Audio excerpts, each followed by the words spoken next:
My name is Matt Brown. I am a park ranger here at Fall Creek Falls State Park. Park rangers are in charge of quite a few things around the park. We not only manage the operations around the park, but we also are in charge of law enforcement and safety and security, medical, education on the park. My job specifically is centered around working with the natural and cultural resources of the park, taking care of the trails, taking care of our rare and endangered species, that sort of thing. So the natural resources that we have on the park are going to include all of the things that nature has given us. It's going to include the rocks, the trees, the landscape, all of the natural features that make this park special. Our cultural resources are going to revolve around the way the people have interacted in this area and settled this area over time. There is quite a bit of cultural history here.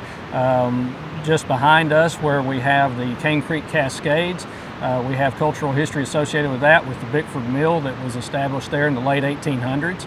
When the Bickfords built that mill, they used it to grind corn for the locals of the area, and it was stood there until March of 1929 when it was washed away in a flood.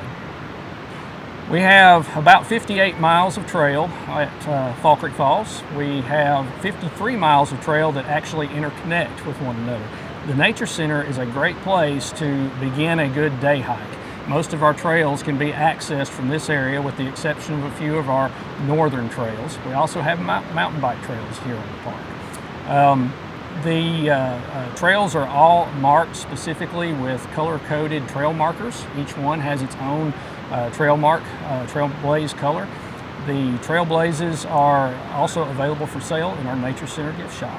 Our gift shop in the Nature Center is specifically designed to provide cool things for people to take home, souvenirs, but those souvenirs are directly relating to the park and the things that they may find here. So our cultural history can be found represented in some of the books that you can buy. Our wildlife can be represented in some of the toys that are available there. We have outdoor gear that is specifically the things that would be needed for a park visitor visiting Fall Creek Falls State Park. All relates to the park.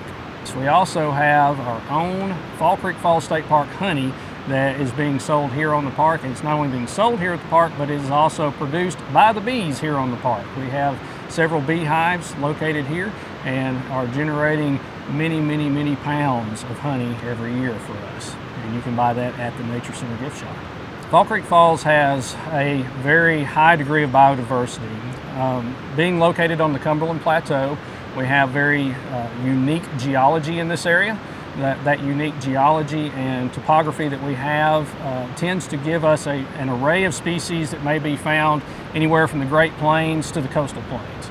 So we also have mountain species here. We have, as I said, plain species, but we have some really rare habitat that occurs on our park. And we have quite a few rare species associated with that, like Virginia spirea that's growing down in Cane Creek Gulf that can be found actually very close here to the Nature Center. But we also have some rare grassland species, and we have some upland seeps with sphagnum mosses growing in them that support some of our rare orchids like the white fringeless orchid, which is a federally listed species, and we have other species of orchids and grasses and things of that nature that are associated that might be a little bit off the beaten path that the average visitor doesn't know that is here. And so we spend a great deal of time trying to protect those things from habitat destruction by invasive exotic species like wild hogs and from some of our invasive plants. So some of the issues that are threatening Fall Creek Falls State Park and the habitat that is here are going to revolve around some invasive species that do live in the area that we are trying to control. One of our most damaging invasive species that we have are feral hogs, and we do have a program trying to control that population here at the park so that it won't continue to destroy some of our wetland habitat and some of these rare grasslands that we have. We also have quite a few plants that are invasive as well that we have volunteer days, and we have other activities that we use to try to remove these plants. Some of them around the lake, for example, you might see the common reed called Phragmites australis growing around the lake, and it's a plant that looks like it might be good fish habitat, but it's actually secreting toxins into the water that kill the native cattails and rushes. We have other plants such as autumn olive and multiflora rose that tend to inhabit the disturbed areas around maybe our campgrounds and some of our backcountry areas. Once those areas are disturbed and these things get a foothold, they tend to grow there and to take over. And the problem with an invasive plant or an invasive species of any kind is it tends to alter the habitat and also displace other species that should be there naturally. The Nature Center is a facility that is dedicated to the preservation of our natural and cultural resources. And if you go inside the Nature Center, you will find that gift shop that's got all those neat trinkets and things that you can take home, but you're also going to see a variety of displays.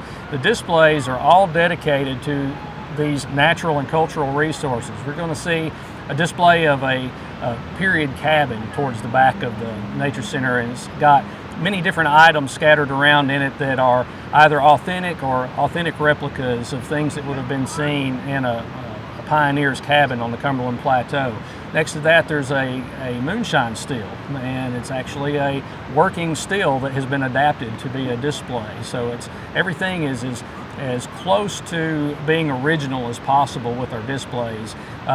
Near that, we have another display that's dedicated to explaining to the public the problems that we have with invasive plants and animals. Some of our natural problems are in this display. So you'll see a feral hog in the display, and you're going to see how he is raiding the nest of a ground nesting bird, and you're going to be able to see some of these invasive plants that we've talked about represented here. All of these things are put there for the purpose of letting the public know that not everything that you see in the wild is supposed to be there. And as an organization that is dedicated to the preservation of our natural and cultural resources, we need to know what those resources are and what the threats to those resources are. So that's what that display is for. Here at Fall Creek Falls State Park, we have a variety of programs that we present every day. Many of our programs are actually special events. One of our special events that we have that's been going on for many, many years is the Mountaineer Folk Festival. Recently, we have taken the Mountaineer Folk Festival concept and we've expanded it to a program that lasts all year round, and you'll find that it incorporates not only the festival but also Christmas on the Mountain and arts classes and musical demonstrations and other period demonstrations throughout the entire year. All of these events are grouped together in one project that we call the Mountaineer Folk Art Project, and that project is co-sponsored by the park, the Friends of Fall Creek Falls, and the Tennessee Arts Commission. The Tennessee Arts Commission provides a grant that is matched by the Friends group, and the two work together to help us to bring in professional grade artists that are able to teach these old skills, these traditional skills that were here common on the plateau back before the Civil War.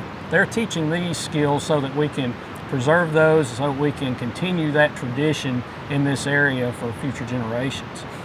The Friends of Fall Creek Falls State Park, they are assisting the Tennessee Arts Commission with the grant funding that I previously mentioned. The Friends group is also important in providing other necessary things for the park, supporting us financially in ways that we are unable to support ourselves. The Friends group has helped us to make land purchases. They've helped us to make equipment purchases that would be difficult for the state to manage during certain times. And so they have been very helpful in allowing us to acquire the resources that we need to better do our jobs. The Friends of Fall Creek Falls State Park is an organization that started about 1994 and has been a 501c3 organization ever since. Not only does the Friends of Fall Creek Falls State Park assist with the ability of the park to purchase equipment, but they also help us out with volunteer activities, help us with some of our special events that we have. They've assisted with activities such as manning water stations for races and all different sorts of things. They've helped us with weed wrangles where we're trying to remove invasive plants. They've helped us with all sorts of really critical tasks on the park. It's a great organization to be involved with. The Friends organization has a mission statement of their own, and basically that they are here to help support the conservation and the education efforts of the park. We have a series of special events at Fall Creek Falls that goes all year round. We have some events that are associated with the Mountaineer Folk Art Project. We also have other events such as an Easter egg hunt that we have on the Saturday before Easter. We have Wildflower Weekend. We've got events dedicated to fall colors and to just some fun activities in the campground around Halloween, and even a Wild Foods Day in October every year. Most of these events that we offer have been going on for many, many years and have become a tradition for campers here at Fall Creek Falls. Wild Foods Day is a special event, probably my favorite event throughout the year, where we take the last Saturday in October and we dedicate it to learning how to live off the land. We talk about the different ways to prepare wild foods, such as some of the plants that are out there, but also a lot of the meats, and usually end the day with a dinner that revolves around the foods that we've prepared over the course of the day. The suspension bridge that you see behind me has a little bit of a interesting history with Fall Creek Falls. It's kind of an iconic emblem of this area. People come to see it and remember it from their youth. The bridge that's behind me now is a brand new bridge. It was just put in October of 2020. The original bridge, actually not the original bridge, there were a couple of generations of bridges prior to this one, but the one that most folks these days remember is actually still on the park. It is found incorporated into the gift shop. So if you have fond memories as a child of coming to Fall Creek Falls and crossing that old suspension bridge that we had and bouncing around on it, which we don't want you to bounce on the suspension bridge, but if you have nice memories of that and you want to see that old bridge, go right inside the Nature Center. It's now part of one of our displays. The suspension bridge behind me serves as the primary trailhead that will lead you to Fall Creek Falls. That is the namesake of our park, and it is located on the Gorge and Woodland Trails. The bridge behind me is technically the trailhead for the Woodland Trail that leads to Fall Creek Falls. Go across the bridge, up about 70 stairs, and continue on the trail. When it splits, you can go either way. One way gives you a little bit more of a scenic view of the gorge. The other direction will take you in a more direct route straight over to Fall Creek Falls. You can make a nice 2-mile round trip hike to the falls, or you can go to the base when you get there and have a 3-mile round trip hike, lead you right back here to the Nature Center. When you're out hiking on the trails, we do ask that you always stay on the trails, and we ask that you be conscientious of the things that you pack in. One of the biggest problems that we have in our park that's associated with people is going to be litter, and another problem that we have is going to be people walking off of the trails and creating alternate routes that some visitors can't tell the difference between the alternate route and the correct route. The reason that this is a problem is because we have very steep terrain and erosion occurs very quickly. Once you walk off trail, you begin to create a path that water can follow going straight across that switchback or straight down that hillside that you chose to go, and it erodes out quickly and it becomes very difficult for us to control. And chances are, if you thought it was a cool place to go, the guy behind you thinks it's a cool place to go too, and the guy behind him, and so on. And we'll have 40, 50, 100 people go that same route over the course of the day and causes a lot of damage. When you head out on the trail for your hike, be sure to pick up a map before you go. There are 58 miles of trail, 53 miles of that do interconnect. You can acquire your map in the Nature Center. All of the trails have their own color-coded blaze, and the maps that we provide do allow you to see what blaze colors you should be following on your trail. We have signage that is at every intersection, tells you which way you should go. But many times if you don't have a map, the sign doesn't do you any good because you don't know what trail name you're looking for or what trail color you're looking for to get you to your destination. Be sure to always get a map. Also, be conscientious of the blazes on the trees. Please don't try to pull those down. When you remove a blaze from the tree, it makes it difficult for the guy behind you to know what trail he's on, and you can buy that blaze at the Nature Center in the gift shop for about $2.50. The main geologic feature that Fall Creek Falls State Park is centered around is actually not Fall Creek Falls. It's actually Cane Creek Gorge. Behind me, you see the top of the Cane Creek Cascades and the suspension bridge that goes over that. Just around the corner from the Cascades, we have Cane Creek Falls. Cane Creek Gorge actually collects all of the water on the rest of the park and takes that north out of the park. There's a common misconception that all streams run south, and that is not true because Cane Creek does flow north before it leaves the Cumberland Plateau. If you're taking a look from the Cane Creek Falls overlook, just behind the Nature Center, you're going to notice some interesting stuff. Take a look around the base of that overlook and you're going to see lots of evergreen trees and bushes that are growing out from around the cracks in the rocks below that overlook. Those evergreen trees, many of them are actually northern white cedar, another one of our rare plants. It's displaced by several hundred miles from its nearest population. And that's because that north-facing slope, or that north-facing wall of the canyon, doesn't get sunlight at all during the day. And so it's one of the most cool and moist places that we have on the park.